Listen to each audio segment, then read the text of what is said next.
we were studying about demand, and we came to know in our concept number 1 कि demand में 3 elements होती है।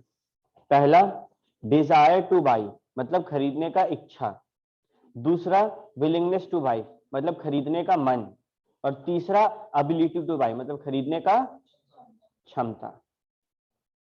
दो चीजों का ध्यान रखना है, हमेशा क्वांटिटी ऑफ डिमांड जो है वो किसी पर्टिकुलर प्राइस पे होता है। मतलब अगर आज कुरकुरे 10 रुपया है तो उसका डिमांड 1 है, और कल को अगर वो 10 से बढ़ के 20 हो गया वही सेम पैकेट, उसका डिमांड गिरेगा ऑब्वियसली। 10 से घट के 5 रुपया हो गया, उसका डिमांड बढ़ेगा ऑब्वियसली। तो demand depends on price directly, मतलब एकदम ऐसा नहीं है, डायरेक्ट रिलेशन है। हम बोल रहे हैं डिमांड का रिश्ता प्राइस से है, गहरा वाला। और क्या डिमांड ऐसा होता है कि आज शाम 4 बजे कितना डिमांड है, आज के दिन कितना डिमांड रहा? कोई आके बोलता है मेरा आज 4 बजे दुकान चला, क्या बोलता है? आज का दिन दुकानदारी अच्छा चलेगी, आज का दिन दुकानदारी जबरदस्त। ठीक है, तो ये फ्लो कॉन्सेप्ट है, मतलब for a period of time. और अगर at a period of time हो तो क्या बोलेंगे? At a particular point of time हो तो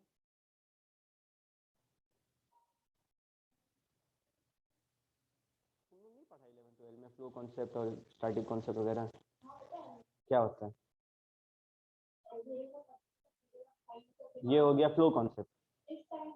हम्म हम्म हम्म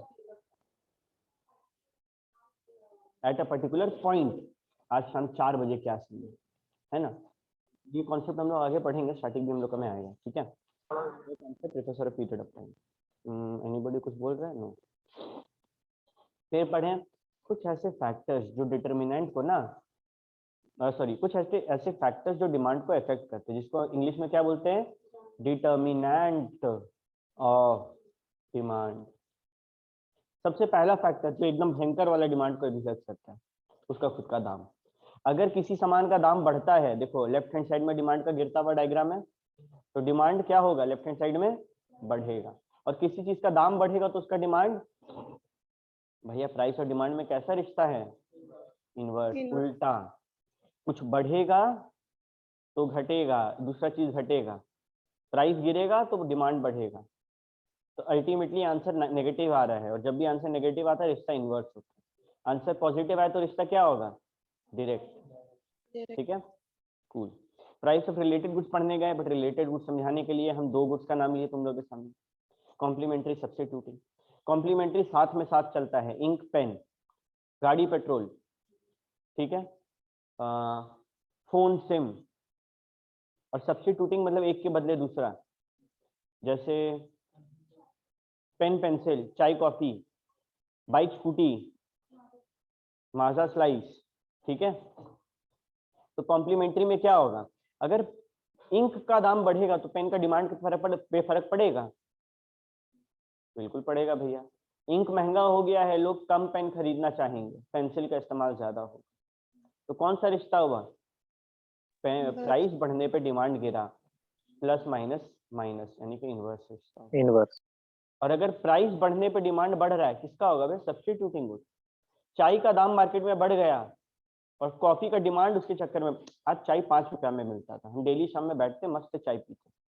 ठीक है, एक दिन क्या बोला चाय 10 रुपया हो गया, मतलब कॉफी बोला वो 8 रुपया, तुम क्या पिए? चाय का दाम बढ़ने पर कॉफी पे स्विच किए, क्योंकि वो उसका सब्स्टिट्यूट है, वो उसके बदले में यूज है, कंपीटिंग गुड्स है। सब्स्टिट्यूटिंग गुड्स का दूसरा नाम है कंपीटिंग गुड्स। हम क्लास में बोले हैं, ठीक है, आज कितना तारीख है? 15 दिसंबर। 16 दिसंबर दोपहर 2:37 पे बात हम बोले हैं। इस पे हम एमसीक्यू देंगे, what is the other name of competing goods? तो सब्स्टिट्यूटिंग गुड तुम लोग टिक मारेगा। ठीक है, तो कैसा रिश्ता होता है दो सब्स्टिट्यूटिंग गुड्स में? डायरेक्ट। एक बढ़ा तो दूसरा भी बढ़ा, एक घटा तो दूसरा भी घटा। आते हैं इनकम ऑफ कंज्यूमर में। अरे जनरली तेरा इनकम बढ़ेगा तो तुम डिमांड क्या करेगा? बढ़ा देगा। ठीक है, इसको लगा दो काफी।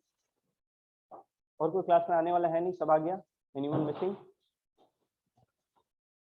ऑनलाइन वाला क्लास में कुछ बच्चा लोग फांसी मारा है क्लास में। अंकित तुम लास्ट क्लास था क्या डिमांड इसका इको में?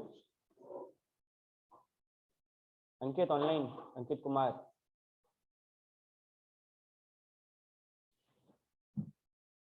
क्लास लेना होगा।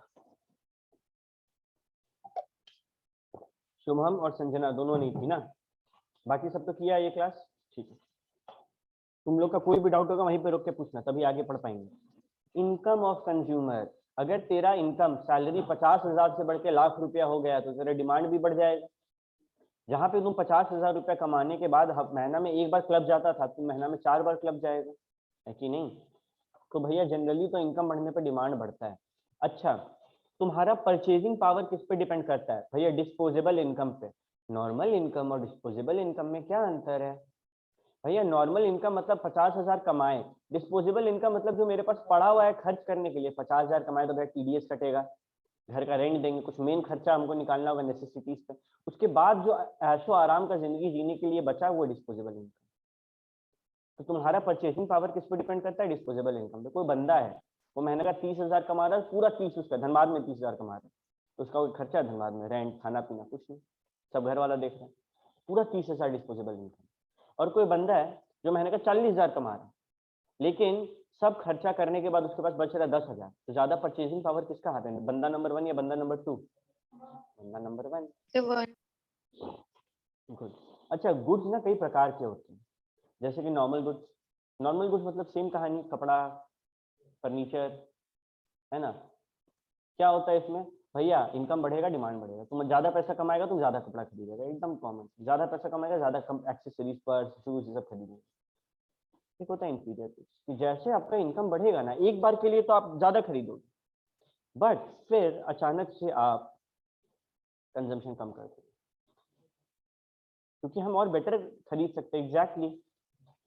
अच्छा, कुछ बच्चा सोच रहा होगा भैया मेरा किताब में तो ग्राफ भरा हुआ है, तो आप ग्राफ नहीं बताएंगे? तुम लोग अपने समझेगा। देखो हम ग्राफ बना रहे, बनाना नहीं, खाली देखना है। इधर है इनकम, इधर है क्वांटिटी ऑफ वेट, वीट मानो, ठीक है? इनकम बढ़ रहा है तो वीट का डिमांड बढ़ा। एक टाइम आएगा तो बोलेगा भाग, अब हम इतना रईस हो गए, अब हम गेहूं खरीदेंगे, अब हम सीधे पिसा हुआ आटा खरीदेंगे, तो इसका डिमांड गिरा देगा तुम, है ना? तो ये देख के समझ में नहीं आ रहा क्या चीज का ग्राफ है? किस्मत खराब रहेगा तब एमसीक्यू में ये सब फेंकेगा, ऐसे बड़ा आसान है। ठीक है, जो बच्चा लोग को एमसीक्यू ये ग्राफ मुश्किल लगता है ना, वो लोग ग्राफ देखना सीखा नहीं है। ग्राफ बनता ही इसीलिए है कि कॉन्सेप्ट आसान हो। ग्राफ का ना रीजन ही ये है बनने का कि वो चीज और आसान लगे देखने में। तो अब तुम लोग का भी गलती नहीं है, तुम लोग का जो बेसिक ईयर है उस टाइम पे तुम लोग को ग्राफ का डर बैठा दिया गया। सबको यही करता था, स्टैटिस्टिक्स आ रहा है, 30 मार्क्स का स्टैटिस्टिक्स आ रहा, हो नहीं रहा, हो नहीं रहा, हो नहीं रहा। बट आसान चीज है, ठीक है, टेंशन लेने का कोई बात नहीं। ग्राफ का काम है चीजों को आसान करना। इंफीरियर गुड्स क्या सीखे कि भैया एक बार तो इनका डिमांड बढ़ता है, बाद में घट जाता है, जैसे क्वालिटी ऑफ राइस। अभी भैया हम लोग सबसे लो क्वालिटी ऑफ राइस खा रहे थे, मेरा इनकम बढ़ गया, तो अब मानो हम 10 किलो मंगाते थे नॉर्मल चावल, एकदम खराब क्वालिटी का, उसना चावल मानो, ठीक है, मोटा वाला। अब मोटा वाला चावल जो 10 किलो आता था वो 2 किलो मंगाएंगे क्योंकि मेरा इनकम नहीं, वो 8 किलो मंगाएंगे क्योंकि मेरा इनकम बढ़ गया, तो 2 किलो गोविंद भोग मंगाएंगे, स्पेशल इवेंट पे गोविंद भोग बनाएंगे। और इनकम बढ़ गया तो 5-5 करके मंगाएंगे, डेली ये खाएंगे, कभी कदार गोविंद भोग खा लिया करेंगे। समझ रहे हैं अंतर? एसेंशियल गुड्स क्या होते हैं? रोटी, कपड़ा, मकान, एजुकेशन, हेल्थ, ये 4 चीज आज के टाइम पे एसेंशियल है। पहले रोटी, कपड़ा, मकान था, फिर रियलाइज हुआ कि एजुकेशन और हेल्थ सर्विसेज ये भी एसेंशियल में गिनाने लगा। अरे बहुत चीज एसेंशियल, बिजली, पानी, सब एसेंशियल में आता है। तो नॉर्मली तुम खुद सोचो ना, तेरा सैलरी बढ़ गया, तुम ज्यादा बिजली का इस्तेमाल करने खोजेगा, गीजर चालू छोड़ के रखेगा, दिन भर एसी चालू रखेगा। जैसे तुम बहुत ज्यादा पैसा कमाने लगा तो क्या तुम नमक ज्यादा खरीद के खाएगा? नहीं ना। ये सब एसेंशियल गुड्स होते हैं। तुम इधर हो तो संजना, हल्का सा राइट हो, मस्त बाहर देख लिया बार बार ना, तो रटा हुआ है तो हमको तो बताने दो। तुम ही लोग के लिए तो बता रहे, इन लोग को तो हम पिछले क्लास पूरा पढ़ाएंगे। हाँ हाँ, आईसीएसई में 9 में हम लोग को ऑप्शन देता है इकोनॉमिक्स या कंप्यूटर का। हम भी कंप्यूटर लिए थे जोश जोश में, फिर हम लोग को मिला जावा। ओ भाई बहुत गंदा चीज होता है। हम बचपन से हमसे कोई पूछता था क्या बनेगा, इंजीनियर बनेगा, फिर हम देखे इन लोगों को प्रोग्रामिंग करना होता है जावा टाइप का, तो फिर मैंने नहीं बनी, छोड़ा। हाँ नहीं देखो, तुम लोग को एक बात है, जब समझाते हैं तुम लोग भी अपना जूनियर लोग को बोलना, तुम लोग जो अपना ये लेता है ना, क्या बोलते हैं, एक्स्ट्रा सब्जेक्ट 2-3 में चुन के, उसमें हमेशा 80 ऊपर आए। नहीं, उसका काम ही है। जैसे हम लोग का हिंदी रहता है, सबको 94-98, हमको 94 आया, हमको लगा हम हिंदी में विद्वान है, लेकिन सबको यही आया। तो वो लोग का काम ही है ऐसे मार्क्स बैठाना। ठीक है, जो सीबीएसई बोर्ड है वो लोग हिंदी में कम देके इंग्लिश में ज्यादा दे देते हैं। तो ये लोग का ऐसा सिस्टम होता है। हाँ, ऑप्शन तो बहुत कुछ अलग अलग रहता है। हम लोग का बेसिकली फिजिकल एजुकेशन, मैथ्स और हिंदी रहता है। ठीक है, चलो चलो चलो, राइट। टॉपिक छूटे नहीं, पूरा गॉसिप चालू हो जाता है। लग्जरी या फिर प्रेस्टीज गुड्स क्या होता है, एग्जांपल याद है? एप्पल। एप्पल का दाम बढ़ता है, आईफोन 13 प्रो कितना का फोन है? 1.5 लाख का फोन है। लोग ज्यादा खरीद रहे हैं उसको आईफोन 12 और 11 के मुकाबले, क्योंकि वो प्रेस्टीज के लिए। इज्जत, डायमंड, डायमंड जब सस्ता रहता है लोग नहीं खरीदते, महंगा होता है ना डायमंड खरीदते हैं प्रेस्टीज पे। तो प्रेस्टीज गुड्स में कैसा रिश्ता होता है? इनकम बढ़ने पे डिमांड बढ़ता है, सॉरी, हाँ, इनकम बढ़ने पे भी डिमांड बढ़ेगा, प्राइस बढ़ने पे भी डिमांड बढ़ेगा। टेस्ट एंड प्रेफरेंसेस, भैया इसमें तो मतलब बहुत सारा बात है। एक होता है फैशन, बैंड वैगन इफेक्ट जिसको बोलते हैं, फिडजेट स्पिनर। अचानक से फैशन में आया, डिमांड बढ़ गया, फैशन खत्म, डिमांड खत्म। बीच में हुआ तो सब बोला था भाई वाला ब्रेसलेट लेंगे, जिसे सलमान खान पहनता है, डिमांड बढ़ा। सलमान खान गायब, डिमांड गायब। ऐसे ही हर चीज का फैशन आता है तो डिमांड बढ़ता है। और ये कॉन्सेप्ट को क्या बोलते हैं? Band wagon effect. ये नया है तुम लोग के लिए, कभी नहीं सुना है, तो याद रखना। बैंड वैगन सुना हुआ तुम लोग का? हम लोग का किताब में नहीं था। स्नॉब इफेक्ट, ये तो सब सुना होगा। Snob appeal, articles of snob appeal, क्या होता है इसमें?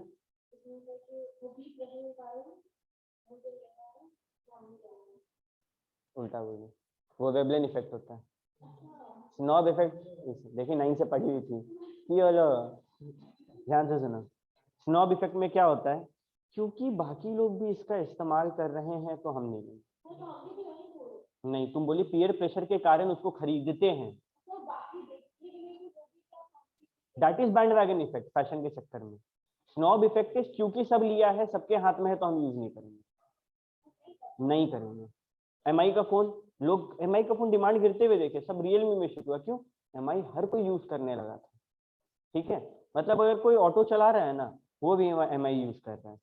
ठीक है, अभी हमको इससे बहुत फनी इंसिडेंट याद आया। मेरे घर में एक ग्वाला आता था, ठीक है, दूध देने के लिए।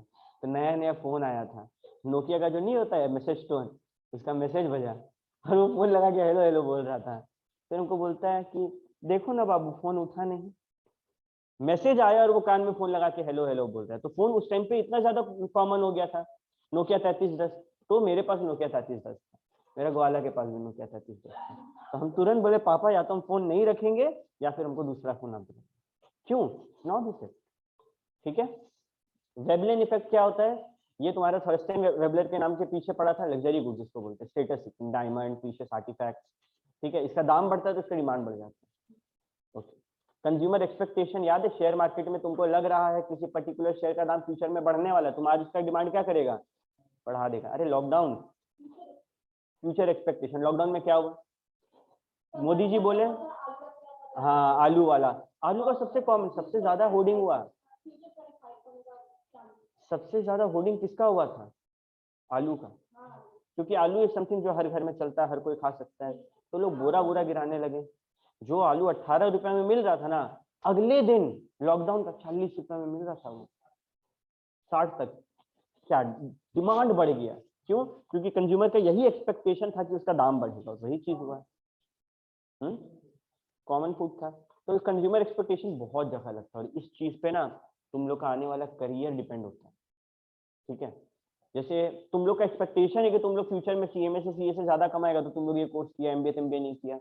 ठीक है, तो बेसिकली कंज्यूमर एक्सपेक्टेशन का हम लोग का यूज कब आएगा? एसएफएम में, फाइनेंशियल मैनेजमेंट में। जब तुम लोग को शेयर मार्केट, डिवेंचर मार्केट के बारे में पढ़ा जाएगा, तुमको पता चल रहा है कि फ्यूचर में मार्केट प्राइस, ऐसा कुछ नहीं है, इंसान पर डिपेंड करता है कौन कितना कमाता है। नहीं इन सेन, अभी देखो एमबीए का क्या सीन है ना, एमबीए इंजीनियर जैसे हवा बना चुका आपने, तुमको पता भी नहीं, तुम सोच भी नहीं सकता कि कितना एमबीए कॉलेजेस है इंडिया में। तो सिर्फ एमबीए होने से नहीं होता है, कहाँ से एमबीए है ये मैटर करता है। ठीक है, ऐसा ऐसा एमबीए जो एक्वागार्ड बेचता घर जा जाके, ठीक है, और ऐसा ऐसा बंदा है जो एमबीए किया नहीं लाइफ में लेकिन करोड़पति बन के बैठा हुआ है। अपना ये प्रफुल्ल करके जो है एमबीए चाय वाला, तुमने नाम सुना होगा इसका, हाल फिलहाल में ये अभी करोड़पति वाले लिस्ट में आया है। ठीक है, it completely depends on person to person. Okay, consumer expectation clear हुआ कि शेयर मार्केट में भैया अगर हमको, अच्छा कैसे पता चलेगा भैया किसी शेयर का दाम बढ़ेगा या गिरेगा? अगर कोविड आया, ठीक है, तो ऑब्वियस सा बात है वो दवा कंपनी जो बुखार का दवा बनाती है उसका डिमांड बढ़ेगा तो उसका शेयर का मार्केट में रेट बढ़ जाएगा। तो हम लोग को समझ में आ रहा है कि जैसे ही, अच्छा मानो ऐसे मॉडर्ना, ये मानो एक नया वैक्सीन निकाल दी जो एक डोज में कंप्लीट 100% दे रहा है, तो मॉडर्ना का शेयर का रेट बढ़ जाएगा। ये बात अगर मार्केट में रिलीज होने से पहले तुमको पता चल गया, तुम मॉडर्ना का 500 शेयर खरीद लिया, तो करोड़पति बन जाएगा। समझ रहा है गेम? क्या बोल रहे थे तुम, समझा? बियर के बारे में? अच्छा वो बियर, बुल एंड बियर ना, बियरिश मार्केट बुलिश है, तो वही चीज उसका टर्म है। ठीक है, कि फ्यूचर में अगर मार्केट राइज हो रहा है तो मार्केट बुलिश है, अगर मार्केट फॉल हो रहा है तो मार्केट बियरिश है। बुलिश, बुलिश को बुलिश क्यों बोलते हैं? क्योंकि बुल का काम है वो सिंग उठा कर मारता है, तो जब प्राइस होता है तो सिंग उठाता हुआ एक फोटो दिखता है, और बियर कैसे मारता है? थप्पड़ मार के नीचे गिराता है। ठीक है, तो इसके पीछे नाम रखा गया। ओके, और भी बहुत सारे फैक्टर्स है जो कि डिमांड को अफेक्ट करते हैं, जैसे कि पॉपुलेशन का साइज और उसका डेमोग्राफिक डिस्ट्रीब्यूशन। हमारे देश में बहुत ज्यादा पॉपुलेशन है, इसीलिए बड़े बड़े कंपनीज हमारे देश में इन्वेस्ट करते हैं। किसी को कभी सुना है अंटार्कटिका में इन्वेस्ट करते हुए? कम पॉपुलेशन, ना के बराबर पॉपुलेशन है वहां पे। ठीक है, अच्छा पॉपुलेशन होने से नहीं होता, कैसा पॉपुलेशन है ये भी मैटर करता है। चाइना में आज कैसा पॉपुलेशन है? बूढ़ा लोग का जो है ना, बुजुर्ग लोग, उनका ज्यादा है, और इंडिया में यूथ ज्यादा है, तो ज्यादा इन्वेस्टमेंट, ज्यादा जो बोलते हैं कि पूरा दुनिया में सबसे ज्यादा अगर कोई इंजीनियर, एमबीए और प्रोफेशनल्स भेज रहा है ना, वो इंडिया भेज रहा है। क्यों? यूथ ज्यादा है यहाँ पे, डेमोग्राफिक डिस्ट्रीब्यूशन यूथ का ज्यादा है। तुमको एक शॉप खोलना है फॉर स्पेक्टिकल्स एंड छड़ी बड़ी, तुम एक हॉस्टल के बाहर खोलेगा कि तुम एक ओल्ड एज होम के बाहर खोलेगा? तो ये काम आने वाला है आगे। अच्छा, नेशनल इनकम कैसा है? अगर किसी देश का नेशनल इनकम ज्यादा है, डिमांड ज्यादा होगा, और सिर्फ नेशनल इनकम ज्यादा होने से नहीं होता है, डिस्ट्रीब्यूशन कैसा है? अगर मानो एक देश, जैसे कि मानो इंडिया देख लो, इंडिया में नेशनल इनकम और डिस्ट्रीब्यूशन ठीक ठाक है। ठीक है, एक टाइम था जब बहुत गरीब लोग थे, बट अब वैसा सीन नहीं है, बहुत लोग ऊपर बढ़ रहे हैं। ठीक है, यूएसए में ऑलमोस्ट नेशनल इनकम अच्छा से डिस्ट्रीब्यूट किया गया। पाकिस्तान में अमीर बहुत अमीर है, बाकी सभी सभी गरीब है, मिडिल क्लास तो बहुत कम मिल रहा है वहां पे, ऐसा हालत हो चुका है। तो उसका डिस्ट्रीब्यूशन खराब है, तो उस पर भी डिपेंड करता है। फिर कंज्यूमर को उधार कैसे मिल रहा है? मानो कंज्यूमर को धड़ाक से लोन मिलता है कम रेट पर, अगर कम रेट पे तुमको लोन मिल रहा है, तुम ज्यादा लोन लेगा, ज्यादा लोन लेगा तो तुम ज्यादा डिमांड होगा घर बनने का, घर बनने का डिमांड होगा तो फर्नीचर का, ईटा का, सीमेंट का, लेबर का, सबका डिमांड बढ़ेगा। और अगर सरकार देख रहा है कि यार ये जो डिमांड बढ़ रहा है इसके कारण ना दाम बढ़ रहा है चीज का, सरकार क्या करेगा? सीधे रेट बढ़ा देगा, इंटरेस्ट। तो डिमांड पे जैसे ही लोन का इंटरेस्ट बढ़ेगा, तुम डिमांड कम लेगा, और ऑटोमेटिकली मार्केट में जो सरप्लस डिमांड था वो गिर जाएगा। आगे एक चीज हम लोग देखें, गवर्नमेंट का पॉलिसी एंड टैक्सेशन। अगर गवर्नमेंट को किसी चीज का डिमांड गिराना होता है, वो ज्यादा टैक्स लगा देता है, और किसी चीज का डिमांड बढ़ाना होता है तो वो क्या करता है? सब्सिडी देता है। सब्सिडी का मतलब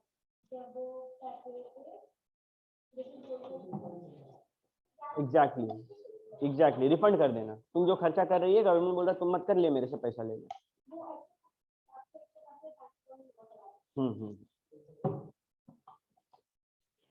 जैसे गैस एजेंसी वाला। यहाँ तक कहानी सबको क्लियर है? ऑनलाइन वाला बच्चे लोग मैसेज करो।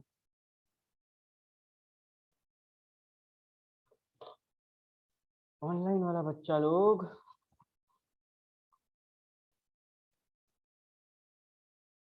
कॉन्सेप्ट नंबर क्या था? 2 था ना? Concept number 3।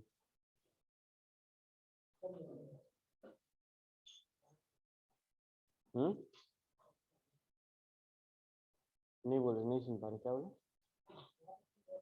नोट है ना? उसके आगे करा रहे। हाँ टेक्नोलॉजी डेवलपमेंट भी होगा, अदर फैक्टर्स में बहुत सारा जो हम लोग नहीं छूए।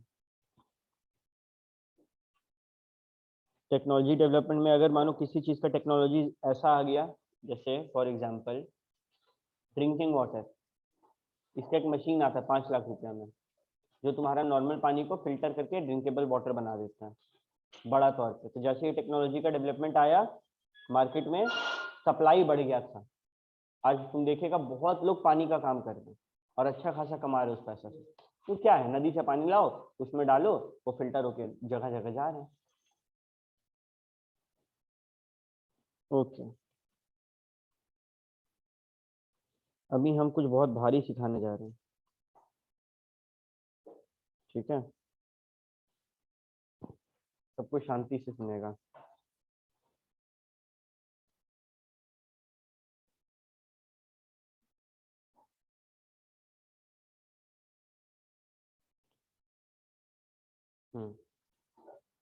हेलो। हम्म। अच्छा हम देखते हैं, क्लास ले रहे हैं, हम बात करते हैं, क्लास लेते हैं। डिमांड शेड्यूल एंड डिमांड कर, सबको कॉपी में लिखो।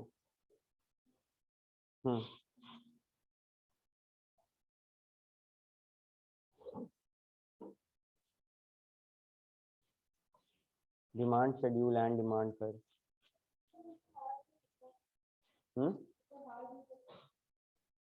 तुम पढ़िए, तेरे लिए नहीं होगा, जो नहीं पढ़ा उसको तो दिक्कत होगा ना। जैसे महिमा, हार्ड मतलब बहुत भारी कॉन्सेप्ट है।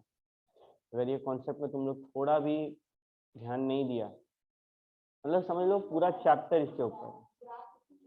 हाँ, पूरा चैप्टर इसके ऊपर है।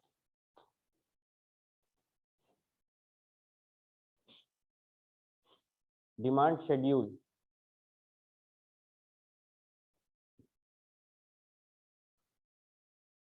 ठीक है, is a table.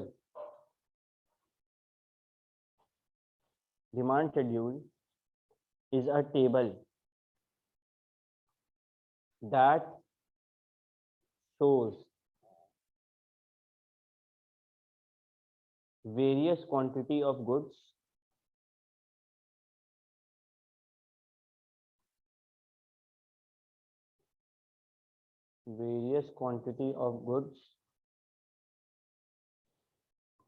demanded at various level of price. Various quantity of goods demanded at various level of price. ये दो टाइप का होता है, इंडिविजुअल डिमांड शेड्यूल,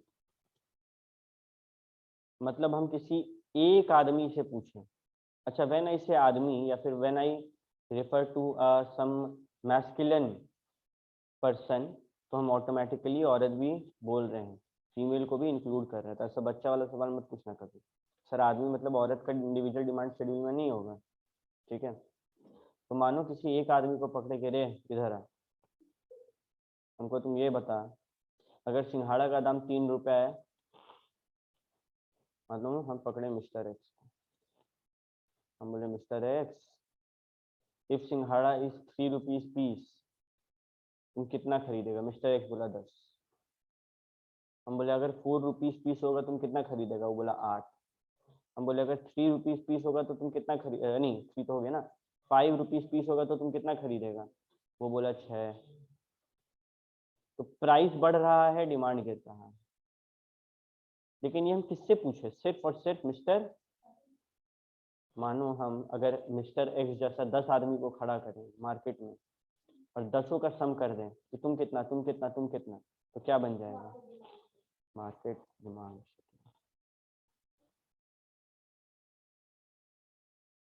मतलब बहुत सारा आदमी, मार्केट डिमांड शेड्यूल, मतलब बहुत आदमी। कॉपी करें। अच्छा, ये डायग्राम बनाना भैया इंपॉर्टेंट है क्या? बना लिया तो ठीक है, नहीं बनाया तो भी ठीक है। ये सब तुम लोग किताब से देख सकता है, ये तुम समझ लो चीट कोड है, जो एग्जाम के एक दिन पहले पलटेगा तो मजा आएगा, इजीली हो जाएगा।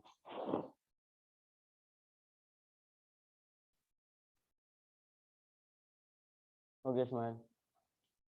ऑनलाइन वाला बच्चा लोग इंडिविजुअल डिमांड शेड्यूल और मार्केट डिमांड शेड्यूल समझा?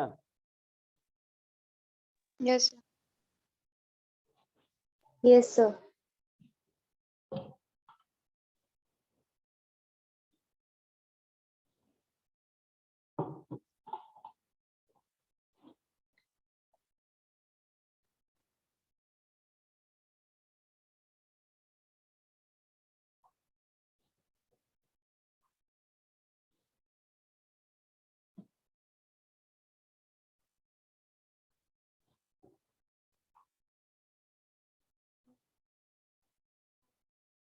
सेम है एकदम, लिखने का तो कुछ नहीं है, सब टिकी टिकी है इसमें,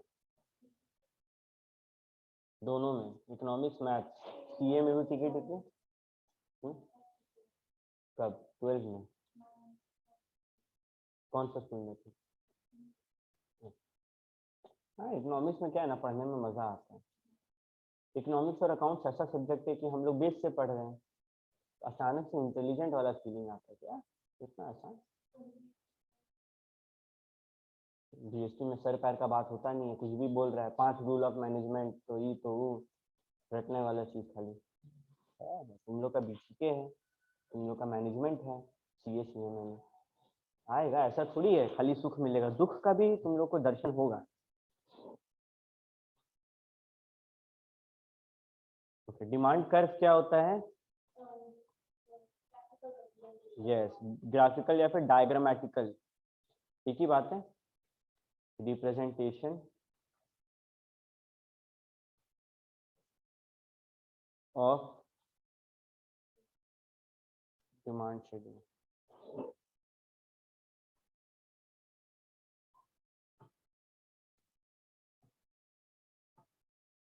कॉन्सेप्ट नंबर अगला क्या होगा?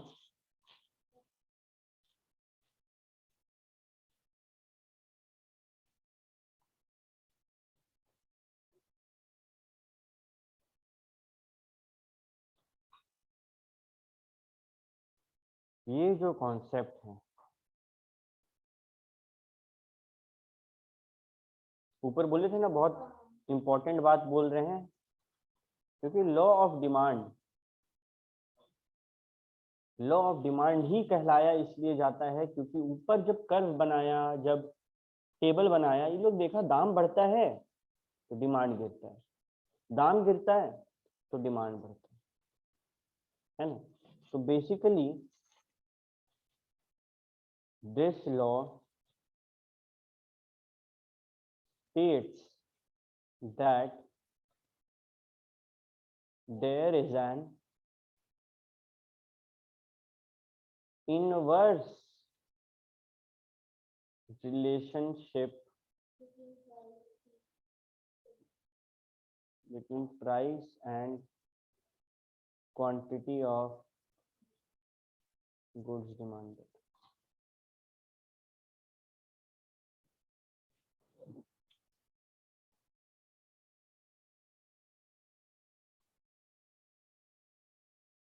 ठीक है,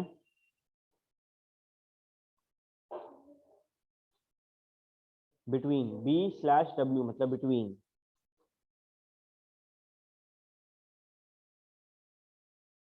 ठीक है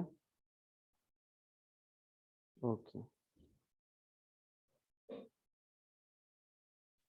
मानो ना, एक एग्जांपल लेते हैं। सबसे पहले क्या होता है पता है, आदमी लोग को पकड़ा जाता है और उन लोग से पूछा जाता है इतना में कितना डिमांड करेगा, इतना में कितना डिमांड करेगा। एक आदमी से पूछे तो कौन सा शेड्यूल बनेगा? Individual demand. अगर बहुतों से पूछे तो मार्केट डिमांड शेड्यूल। चलो एक मार्केट डिमांड शेड्यूल बनाते हैं।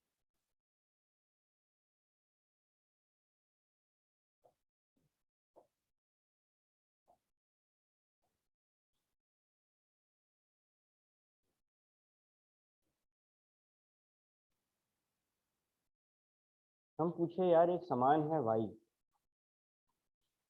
जब उसका दाम 10 रुपया था, हम बोले ए तुम कितना खरीदेगा? ए बोला 100 पीस, बी बोला हम 150 पीस खरीदेंगे, सी बोला हम 50 पीस खरीदेंगे, कितना होगा? ठीक है, 500 कर दिए हम। 100 प्लस 150 प्लस 300, 400 है ना, 400 राइट, 300, 300। समझ में आया, मैथ्स कहीं पढ़ाते हैं। ठीक है, दाम गिरा 8 रुपया हुआ, ये क्या करेगा? 100 रुपया 100 से ज्यादा खरीदेगा, दाम गिर गया है, मानो 125 खरीदा। बी बोला हम 200 खरीदेंगे, और सी बोला हम अब 60 खरीदेंगे। सब अपना अपना जान में ज्यादा खरीद रहा है। कितना हुआ टोटल? कौन बोली? महिमा बोली क्या? दिखा देना लक्ष्मी साइंस वाला, साइंस नहीं, सीबीएसई वाला बच्चा लोग फटाफट कैलकुलेट कर सकता है, डजेंट मैटर। अकाउंट्स में कैलकुलेटर यूज किया, बस खत्म कहानी। तो तुम लोग को करना पड़ेगा ना, तुम की होगी, ये कर सकती है, हम कर सकते हैं, सीबीएसई वाला बच्चा लोग नहीं कर सकता है। अच्छा बात है ना, देखो अभी काम आ रहा है, अभी कर लेना, ठीक है, कोई फायदा नहीं है नहीं करके। ऐड करो, 250 प्लस 175 प्लस 80,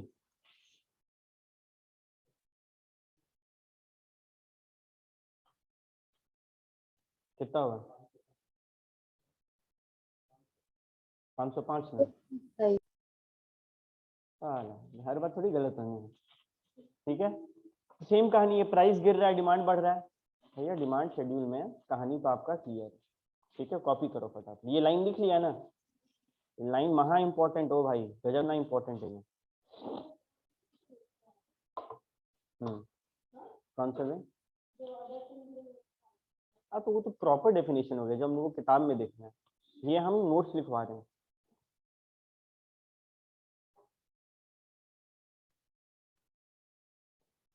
ब्रैकेट में लिख देना यहाँ पे सेटेरिस पैरिबस।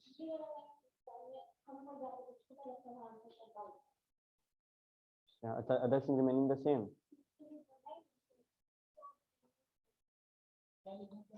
सेटेरिस पैरिबस क्या होता है इसका मतलब?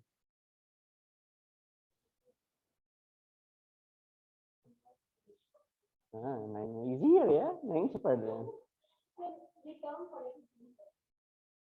Other things remaining the same को बोलते हैं सेटेरिस पैरिबस। अभी क्या बता रही है, ठीक है, ध्यान से सुनो, बता रहे मत। वाइस वर्सा का मतलब होता है इसका उल्टा में भी सेम। मेरा बात को ध्यान से सुनो। This law states there is an inverse relationship between दो चीज के बारे में, price and quantity of goods. सवाल उठता है कि क्या गुड्स का डिमांड को सिर्फ प्राइस इफेक्ट करता है? नहीं भैया, ऊपर इतना बड़ा लिस्ट पढ़े हैं हम लोग, फैशन तो ये तो वो तो टेस्ट प्रेफरेंस है, टेक्नोलॉजी फलना ठिकाना। तो लॉ यहाँ पे क्लियर बोल दिया कि ये लॉ ऑफ डिमांड है, इसमें मान लो बाकी सब कुछ कांस्टेंट है, सेटेरिस पैरिबस मतलब बाकी सब कुछ सेम रहेगा, चेंज होगा सिर्फ प्राइस, जिसका असर होगा क्वांटिटी डिमांड। हाँ, मेरा मन में सवाल उठा भैया सब्स्टिट्यूट गुड्स का दाम गिर गया तो नहीं, मतलब नहीं, सेम है मान लो, सेटेरिस पैरिबस, बाकी सब कुछ कांस्टेंट है, ठीक है। सेटेरिस पैरिबस का मतलब होता है अदर थिंग्स रिमेनिंग, कहीं भी हटा लेना, ऊपर नीचे आगे पीछे, कौन आया हुआ है दोनों में, ये एमसीक्यू आया हुआ है। सेटेरिस पैरिबस का मतलब क्या होता है? Other things remaining constant. हाँ, CETERIS स्पेस PARIBUS, सेटेरिस पैरिबस, ठीक है। क्लियर है यहाँ तक कहानी? अरे इसको अगर अपन ग्राफ में दिखाएंगे, किसी का कुछ छूटेगा तो हमको रोक लेना।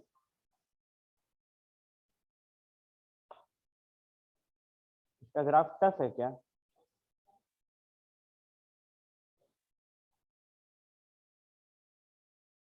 देखो ना, प्राइस गिरा, डिमांड बढ़ा, प्राइस गिरा, डिमांड बढ़ा, कुछ ऐसा नहीं हो रहा है। ठीक है, ये जो ए और बी, ये जो दो पॉइंट है, यही है डिमांड कर्व।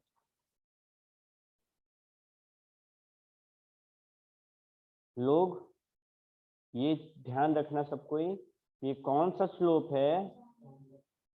अरे मेरे एक बात को समझो, आंसर नेगेटिव में आया था। तुमको जब नेगेटिव मार्क्स आता है, याद रखने के लिए, ताकि हम रिलेट कर पाए, ध्यान से सुनना। तुमको जब एग्जाम में नेगेटिव मार्क्स मिलता है, तुम खुश होता है या दुखी? तुम अप फील करता है या डाउन? यहाँ पे नेगेटिव था इसलिए डाउनवर्ड स्लोपिंग। और आंसर अगर नेगेटिव होता है तो रिश्ता क्या है, डायरेक्ट या इनवर्स?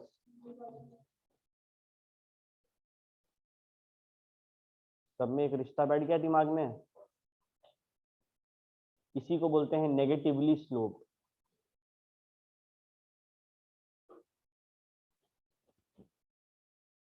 तो कॉपी कर लो सबको। तो पहले जो लोग ये कॉपी नहीं क्या कर लो।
कॉपी करके ऑनलाइन वाला बच्चा यो मैसेज करो।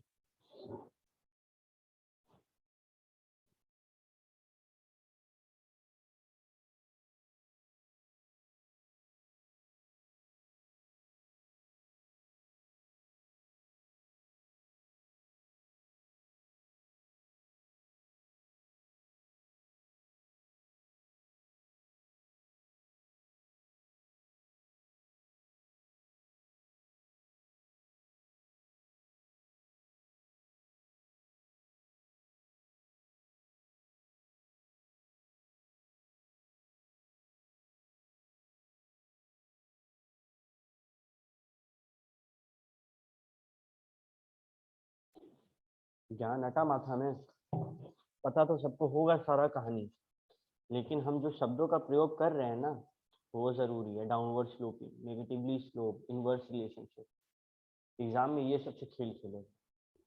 ठीक है, लॉ ऑफ डिमांड क्या होता है, क्लियर। सेटेरिस पेरिबस क्या होता है?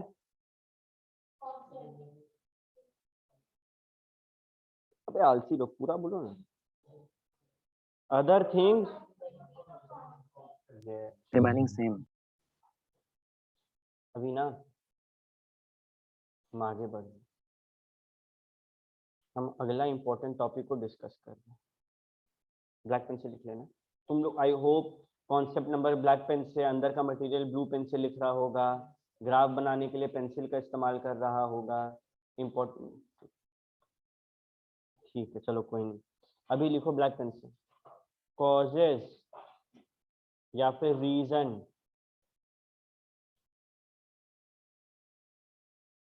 Of downward sloping curve.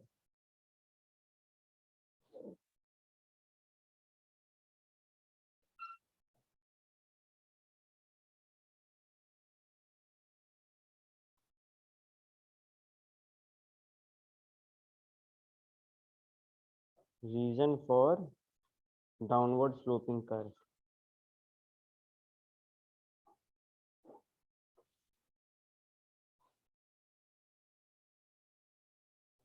अभी हम कुछ समझाने जाएंगे, एकदम चुपचाप बैठ के तुम लोग सुनो। हम जब पूरा समझा देंगे, कोई डाउट होगा तब बात होगा मेरे। और लिखना नहीं है, खाली यहाँ पे नजर होना चाहिए। और ये हम कॉपी में नहीं लिखवाएंगे और अगली बार नहीं पढ़ाएंगे। इंपॉर्टेंट बात है, ध्यान से सुन लेना। एक शब्द आया यूटिलिटी। यूटिलिटी को सबसे इजीली बोला गया वांट। चुप चुप चुप। पावर। गुनगुना रहा है सब थोड़ा थोड़ा, हमको पता है, तुम लोग को पता है, लेकिन शांति से सुनो। यूटिलिटी क्या होता है भैया? किसी भी प्रोडक्ट का ना क्षमता होता है कि वो हमारे इच्छा को संपूर्ण कर दे, शांत कर दे। Utility is not usefulness. अरे कोई इंसान एडिक्ट है किसी चीज का, पबजी का, सिगरेट का, दारू का, तो क्या उसको उससे यूटिलिटी मिल रहा है? ऑब्वियसली यूटिलिटी मिल रहा है। उसका जो तलब था वो शांत हुआ, उसका वांट सेटिस्फाई हुआ। आज तुम लोग में से जो लोग स्मोक नहीं करते हैं वो 1 रुपया नहीं देंगे किसी सिगरेट के लिए, लेकिन जो स्मोक करता है वो 100 रुपया देने के लिए तैयार था लॉकडाउन में, क्योंकि वो यूटिलिटी दे रहा था। यूजफुलनेस यानी कि तुमको कोई फायदा नहीं होगा उससे, बट यूटिलिटी है, वो तुम्हारा वांट सेटिस्फाई करता है। तो यूटिलिटी क्या होता है हम तुम लोग का दिमाग में सबसे पहले डाल। ठीक है, अभी एक लॉ है इसको लेकर भी, law of diminishing marginal utility. तुमको लिखने दो, तुम लोग मत लिखना। चालू है ना? Law of diminishing marginal utility, इसका कहानी सुनो। सबको इमेजिन करना है। इमेजिन तो करने आता होगा, दिन भर वही करते रहता है, कॉपी किताब खुला रहता है, इमेजिन होता है।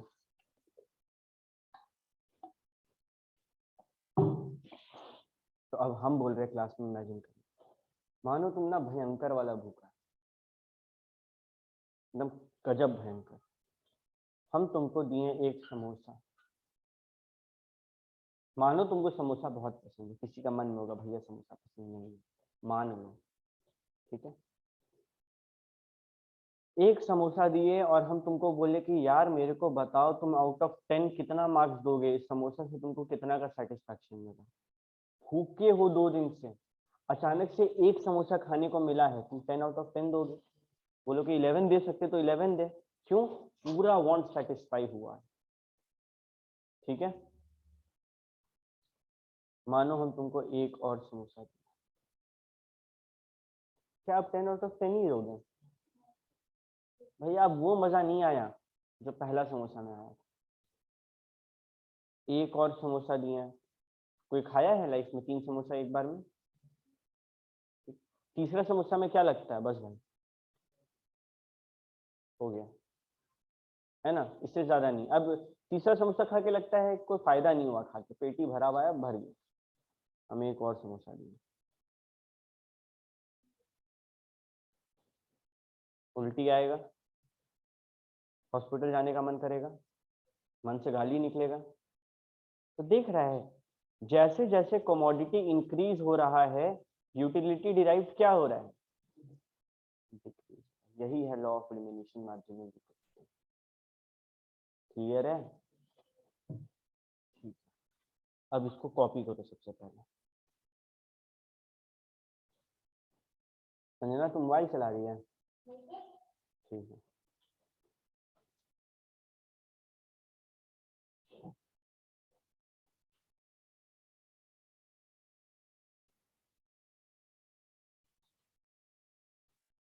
ये जो है ना, ये है मार्जिनल यूटिलिटी। मतलब एक और मार्जिनल का दिमाग में घुसा लो, टैटू करवा लो, ठीक है। एक और यूनिट से मार्जिनल यूटिलिटी, एक और यूनिट खाने पे यूटिलिटी नहीं है, ठीक है। मार्जिनल कुछ भी के आगे मार्जिनल लग गया मतलब एक और यूनिट, वन एडिशनल यूनिट के का क्या क्या रिजल्ट हो रहा है। ओके, ऑनलाइन वाला बच्चा लोग समझ आया ना? Yes sir. कॉपी करो फटाफट, फिर इसके ऊपर ज्ञान लिखेंगे।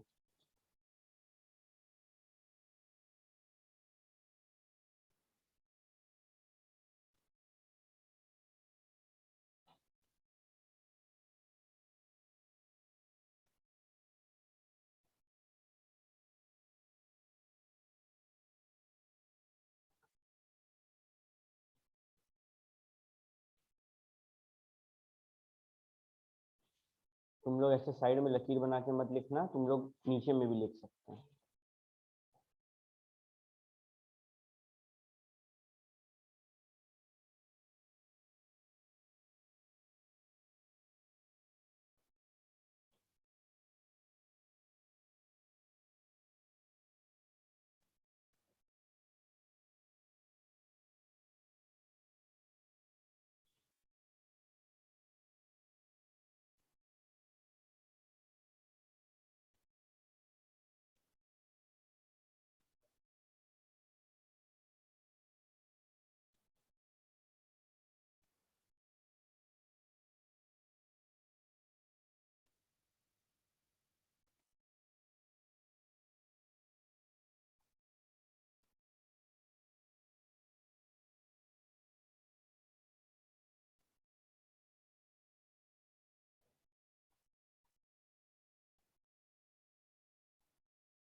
डिराइव्ड।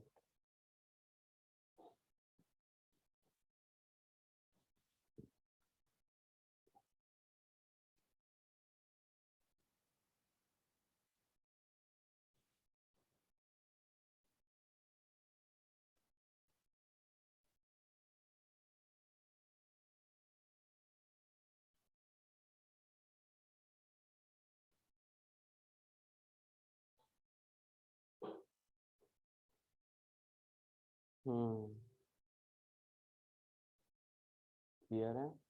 देखिए सब कोई,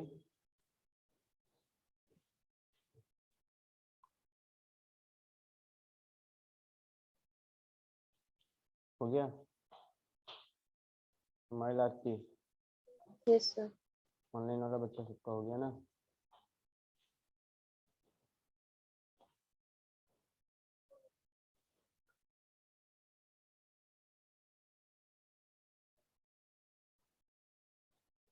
आगे बढ़ते हैं। कहानी समझ में आया? भैया जैसे जैसे हम ज़्यादा कंज्यूम करते हैं, जो यूटिलिटी मिल रहा है ना वो कम होते जाता है। तो किसी चीज़ का दाम जब बढ़ते ही जाएगा, तुम्हारा मन करेगा उसको और खरीदने का, तुमको लगेगा ये मेरा वांट सेटिस्फाई कर रहा है। अरे आज के टाइम पे सैमसंग गैलेक्सी S21 अल्ट्रा सबका उम्मीद है एंड्रॉयड का नंबर 1 फोन, ठीक है, लेकिन वो 1,10,000 का है, इतना महंगा है। तुम लोग का मन करता है खरीदने का, लेकिन एबिलिटी है अभी नहीं भैया, घर वाला पैसा ही नहीं देगा, ठीक है। तो तुम लोग इसका डिमांड नहीं कर रहे हैं, इसका दाम जैसे गिरेगा तुम लोग का एबिलिटी आएगा, तुम लोग तुरंत डिमांड बढ़ा देगा। तो लॉ ऑफ डिमांड क्या हुआ? लॉ ऑफ डिमांड लगा ना, प्राइस गिरा डिमांड बढ़ा, ग्राफ बनेगा ना डाउनवर्ड स्लोपिंग। अगला ये नंबर 1 था, law of diminishing marginal utility. और नंबर 2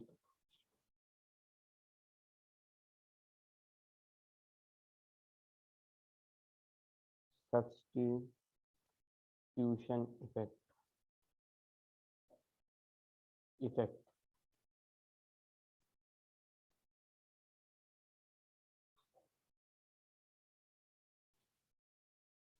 सब्स्टिट्यूशन का सबसे बेस्ट एग्जांपल क्या है?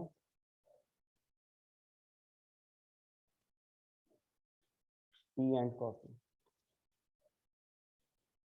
कॉफी 8 रुपया का था 2018 में, 8 रुपया का है 2019। बात आया क्वांटिटी ऑफ टी डिमांडेड और quantity of coffee demanded. T पहले 5 रुपया का था, टोटल मानो 10 लोग थे, 8 लोग चाय पीते थे, 2 रईस लोग कॉफी पीते थे। अगला ही साल टी का दाम बढ़ के 10 रुपया हो गया, अब 3 लोग चाय पियेंगे और 7 लोग कॉफी पियेंगे। देख रहे शिफ्ट? अरे दाम कॉफी का तो सेम है ना, यहाँ भी, बट क्योंकि चाय का दाम बढ़ा, रिलेटिवली कॉफी को फायदा हो। भैया ये एग्जाम्पल जो आप दिए, आपके कहने का मतलब है अगर हम अपना दाम बढ़ाएंगे तो मेरा नुकसान के साथ साथ मेरा कॉम्पिटिटर का फायदा भी होगा। स्टारबक्स का कॉम्पिटिटर कौन है? Starbucks, CCD. स्टारबक्स मतलब एकदम भयंकर वाला कॉफी कंपनी है, ठीक है, उसी को तो बोलते हैं भयंकर वाला, दैट मीन्स अच्छा है, ठीक है, मतलब बहुत महंगा कॉफी, बहुत महंगा। और सीसीडी भी वैसा ही सेम टू सेम महंगा, 5 रुपये का चीज को 250 में बेच रहा है, ठीक है।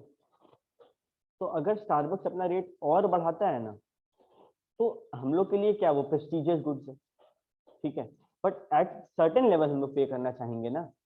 जब मानो 1000 रुपये का एक कॉफी दे रहा है, कौन पिएगा? कोई नहीं पिएगा, चाहे कितना भी प्रेस्टीज का चीज हो, और इसका फायदा किसको? सीसीडी को, उसका कंपटीटर। अरे रियलमी और शॉमी में ले लो, रियलमी अपना रेट कांस्टेंट रखा, शॉमी अपना रेट बढ़ाते गया, आज के टाइम पे शॉमी किंग नहीं रहा, रियलमी किंग हो गया। सिर्फ कांस्टेंट दाम रखकर वो किंग होएगा। समझ में आ रहा है गेम? ये सब्स्टिट्यूशन है भैया। इसके कारण ऐसा क्यों होता है कि लॉ ऑफ डिमांड जो है वो डाउनवर्ड स्लोपिंग होता है? ये बताइए आप हमको। सिंपल कॉन्सेप्ट है भाई, अगर तुम टी का डिमांड देख रहा है, वो प्राइस, टी का प्राइस बढ़ने पे क्या हुआ? गिरा। क्यों गिरा? गिरा कॉफी के कारण है। अरे अगर कोई सब्स्टिट्यूशन नहीं होता, आज इलेक्ट्रिसिटी का कोई सब्स्टिट्यूशन नहीं है, कितना भी महंगा हम लोग कंज्यूम करेंगे, पेट्रोल का कोई सब्स्टिट्यूशन नहीं है, कितना भी महंगा हो कंज्यूम करेंगे, तो ये लोग का डिमांड बढ़ रहा है। रेलवेज, समझ में आ रहा है गेम क्या हो रहा है? तो ये सब्स्टिट्यूशन इफेक्ट होता है। कॉपी करो, इसमें भी हम लिख रहे हैं, तुम लोग कॉपी करते जाना बस।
A gentle reminder to all the students who had not registered till now with the institute, कृपया अपने आप को इंस्टीट्यूट से रजिस्टर करवा लें।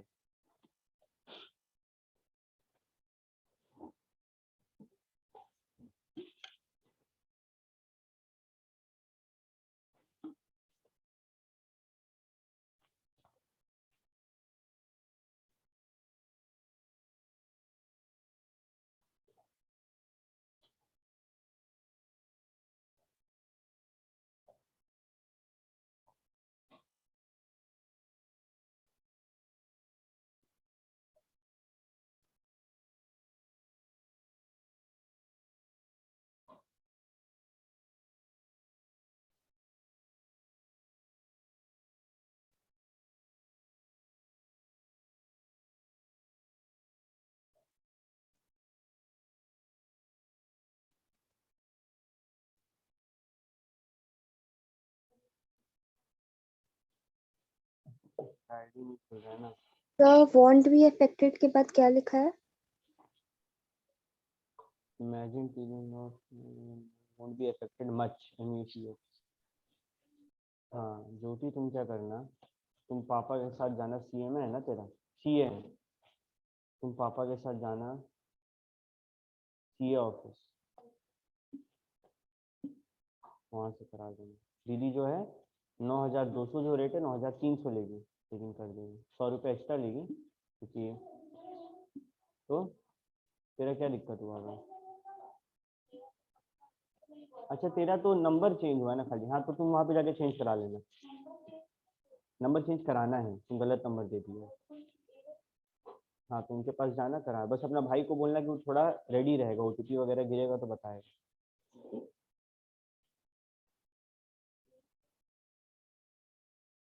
जाके बात करना ना सीमा दी से, वो मेरा नाम लेना।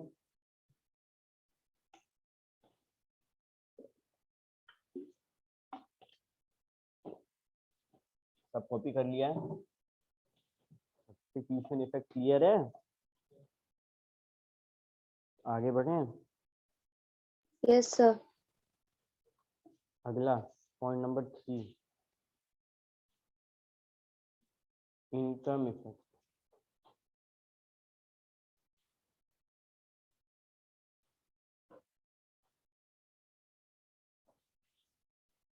लिखो, real income of consumer rises with fall in price level.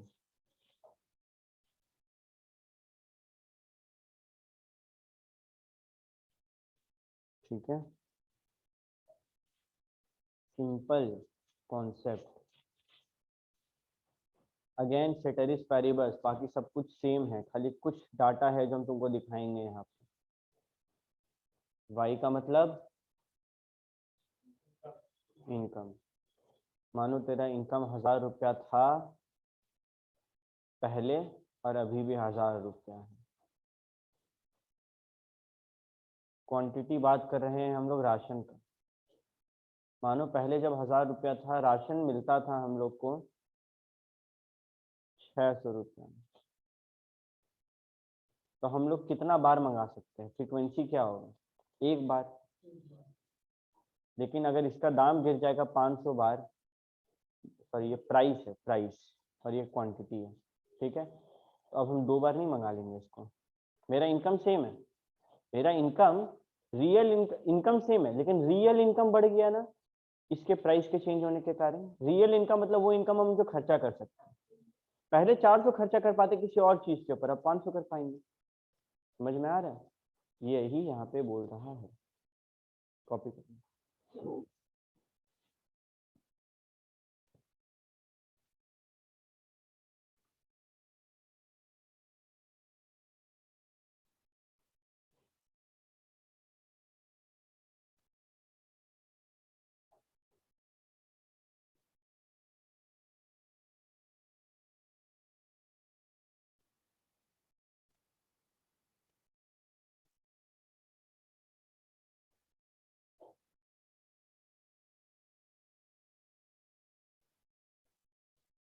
हम एक बात सबको समझा रहे हैं, ये जो नोट्स है ये प्रिपरेशन है तुम लोग का एग्जाम के लिए।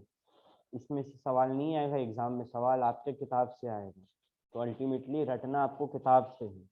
हाँ, किताब में पढ़ने में मदद करेगा ये नोट। जो मानो 10 लाइन है, यहाँ हम 2 लाइन में काम करा दिए, तो वो 10 लाइन पढ़ना है और ये 2 लाइन रीड करने पे समझ में आ जाएगा वहाँ क्या बोल। बट सवाल वो 10 लाइन से घुसा के निकालेगा वो लोग, ठीक है। और भाई बीसीके और मैनेजमेंट में ना लाइन से उठा उठा के सवाल डालता है, जब तुम लोग पढ़ेगा तुम लोगों को समझ में आएगा, ठीक है। तो बीसीके मैनेजमेंट अभी रटना शुरू नहीं करना है, ठीक है। अभी हम बार बार समझा रहे हैं, अभी तुम लोग को इकोनॉमिक्स और लॉ पे मेन ध्यान देना है, मेरा सब्जेक्ट। बीसीके और management January and February starting में तुम लोग करना। बेसिकली मेरा जहाँ तक व्यू है, मेरा जो क्लासेस है वो जनवरी से फरवरी में खत्म हो जाएगा। उसके बाद रहेगा खाली वीडियो, और हम ऑनलाइन तुम लोग से मानो हफ्ता में 2-3 बार बात कर लेंगे। कोई डाउट है कि नहीं, क्या बात है, चलो बताओ इसका क्या आंसर है, दैट्स इट। तो अभी जितना लॉ और इको को तुम लोग बोलते हैं ना घोल के पी सकता है, कर लो, ठीक है। कोई भी डाउट हो, डाउट बनाओ और पूछो, हमको कोई दिक्कत नहीं है, हम ऐसा नहीं छोड़ते गुंजाइश डाउट का। बट इन केस अगर लगता है तो बिंदास पूछो। व्हाट्सएप पे कहीं कोई क्वेश्चन में डाउट है, फोटो खींच के भेज दो। कोई टॉपिक में डाउट है, लिख के भेज दो। हम वॉइस रिकॉर्डिंग भेजेंगे, अगर हमको लगेगा हम वॉइस रिकॉर्डिंग पे नहीं असिस्ट कर पा रहे हैं, हम कॉल पे समझाएंगे, टाइम देंगे, ठीक है, उसमें दिक्कत नहीं है। बट हम अगर 100% दे रहे तो तुम लोग को भी 100% देंगे। और एट लास्ट कुछ काम नहीं आएगा, काम आएगा एमसीक्यू इको में। तो कम से कम भी नहीं तो अगर तुम एक सब्जेक्ट का, एक चैप्टर का मानो 200 एमसीक्यू कर लिया डिमांड का, खाली एमसीक्यू कैसे करे भैया, बुक में तो 200 नहीं है, सीए में का भी कर दो, सीए का भी कर दो। सीए का 2-3 टॉपिक तुम लोग का अलग है ना, दोनों का एमसीक्यू बनाओ, पीडीएफ है ऑनलाइन, ठीक है। उससे प्रैक्टिस ज्यादा होगा, जितना ज्यादा एमसीक्यू प्रैक्टिस करेगा, मेरा बात मान लो, उतना ज्यादा तुम अपना चांस बढ़ा रहा पास होने का। डायरेक्टली प्रोपोर्शनल रिश्ता है इसमें, ठीक है। More MCQ practice, more chance to pass in examination. Okay, और क्या रीजन है भैया? ये डिमांड स्लोप जो होता है, ये डिमांड कर डाउनवर्ड होता है। न्यू बायर्स कितना है पॉइंट नंबर, देखो तो बताओ तो। 3rd है ये, नहीं ये 4th होगा। 4th new buyer.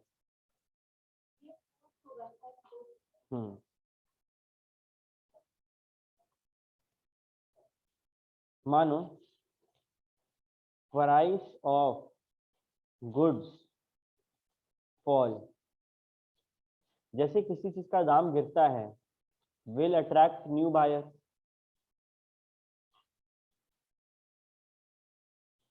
New buyer, ठीक है। क्या प्राइस फॉल किया, डिमांड राइज हुआ, यही तो लॉ ऑफ डिमांड है, यही तो बोल रहा है कि डाउनवर्ड स्लोपिंग, यही तो बोल रहा है कि उल्टा रिश्ता है, minus plus minus downward sloping होगा। हम लोग पढ़ रहे डाउनवर्ड स्लोपिंग क्यों है, सबका रीजन के साथ बता देंगे।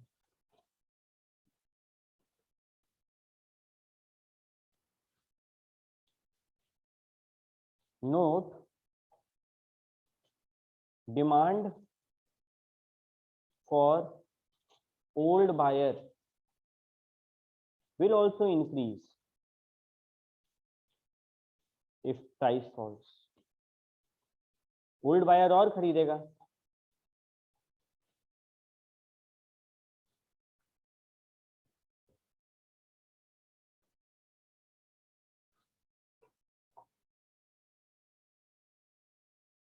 Point number 5,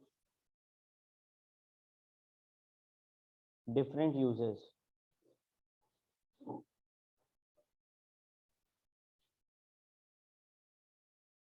different uses.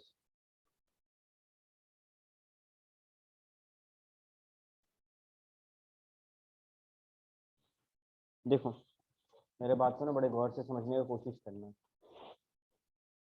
Milk है, क्या मिल्क एक काम में आता है, गिनाते हैं।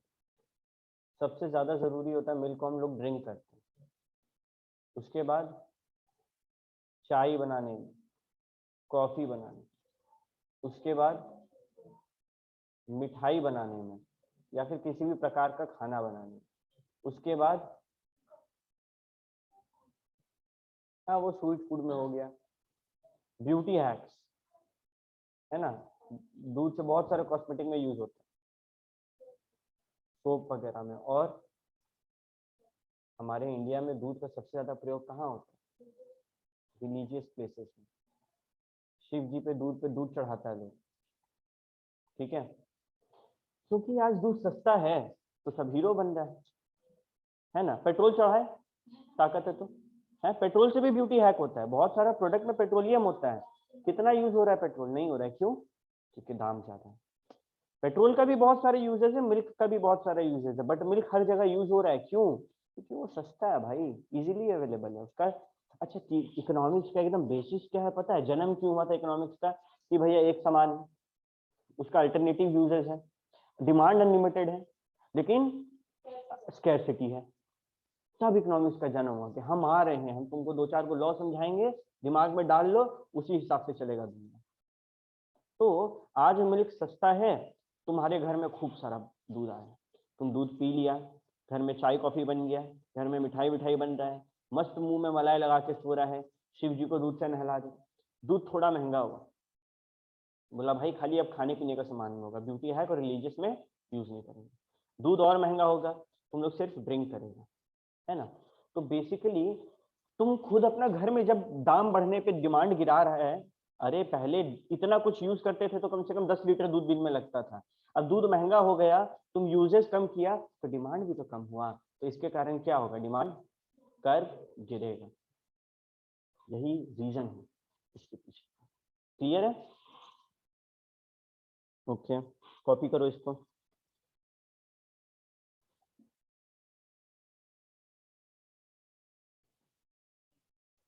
हाँ वो कॉपी करो, फिर नीचे हम लिखें।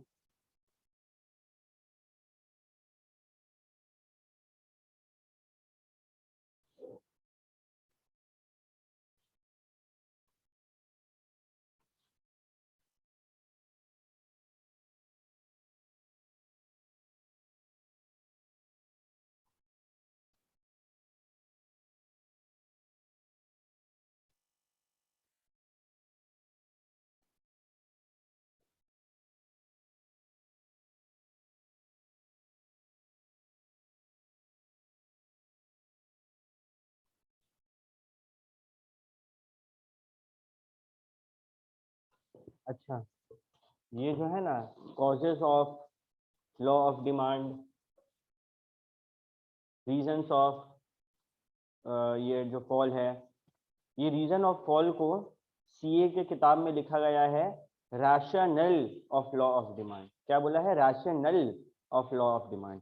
तो यहाँ पे तुम लोग ऊपर जाकर छोटा सा हटा दो, कॉजेज रीजंस है, यहीं पे लिख दो रैशनल, लास्ट में ई है, ऑफ डाउनवर्ड स्लोपिंग कर्व। क्यों डाउनवर्ड होता है? कॉजेज रीजंस के ऊपर, जस्ट ऊपर, मतलब ही है उसका।